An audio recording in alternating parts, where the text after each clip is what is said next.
One of my favorite things about Bonnard is the fact that you can really feel something when you look at them. You feel like you're entering some ethereal, transcendent place, and you can almost taste and smell the things that he's representing. You can feel something a little bit different than you would when looking at the art of anyone else at this period.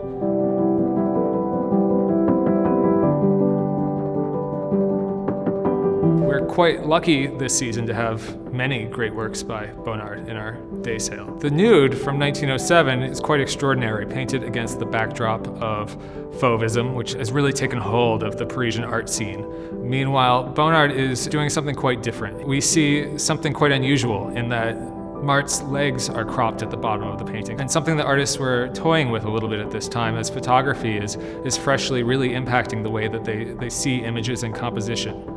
Simultaneously, he's shifted our gaze on Mart to the right-hand side of the composition rather than making her the central subject, which fully reinterprets how we see the scene and what we understand to be the most significant part. Mart is casting her eyes to the left and leaving the viewer to wonder exactly what it is she's looking at, what she's thinking, giving us some glimpse of an internal world within the mind of the subject. A word often associated with the Nabi painters, and especially Bonnard, is this concept of intimisme, of seeing into the internal life and world of the artist and getting this glimpse of these moments in his subjects' lives where they feel that they're entirely unobserved.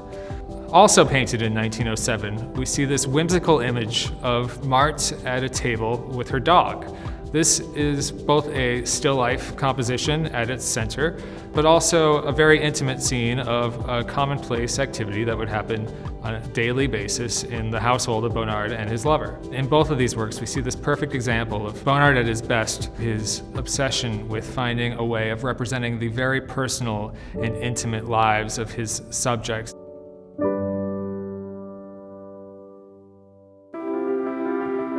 In 1922, Bonnard paints this image of strawberries on a tabletop. This work comes later in the artist's career, but he's taken his approach a step further. His radical cropping has found its way even closer on its subject.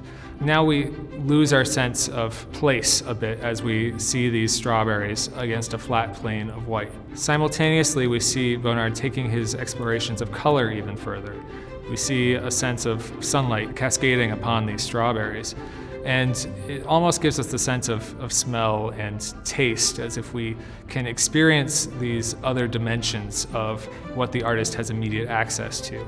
Bonnard is not interested in impasto and building up a physical surface to his paintings. Instead, he expresses that texture of things through the variations of color that he uses. Bonnard is really interested in breaking down the boundary between high art and the decorative. He takes patterning from tablecloths and drapes and he makes them central subjects in his works. And yet he explores variations in color and light and even the dimension of things that can't be seen directly but can only be felt in a way that no other artist was doing. And in this way, he bridges Impressionism with Modernism.